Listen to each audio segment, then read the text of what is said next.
নমস্কার। তাহলে অপরাধী অপরাধ করবে, তারপরেও অপরাধীকে জামাই আদর করে রাখতে হবে, এ যেন মামার বাড়ির আবদার। উত্তরপ্রদেশে যোগী সরকারের সময়কালে যখন কোনো অপরাধী অপরাধ করে পালিয়ে যাওয়ার চেষ্টা করে, তখন সেক্ষেত্রে এনকাউন্টারের পথ বেছে নেয় উত্তরপ্রদেশের পুলিশ। তাই সেক্ষেত্রে পশ্চিমবঙ্গে যখন অপরাধী পালিয়ে যায়, তখন কেন এনকাউন্টার হয় না, এই প্রশ্নটা অনেকেই তোলেন। গোয়ালপকড়ের এনকাউন্টারকে সমর্থন করলেন মুর্শিদাবাদের ভরতপুরের তৃণমূল বিধায়ক হুমায়ুন কবির। তার মতে, পুলিশ যেখানে গুলি খায় সেখানে এই ঘটনা ঠিকই আছে, যদিও তিনি মনে করিয়ে দেন ভারতের সংবিধানে বলা আছে যে বিচার ব্যবস্থায় গুলি করা উচিত নয়।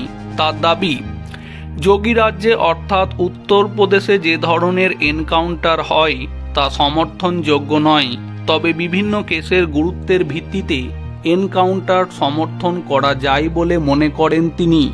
গত বুধবার প্রিজন ভ্যান থেকে নেমে পুলিশকে লক্ষ্য করে গুলি চালিয়েছিল সাজ্জাদ।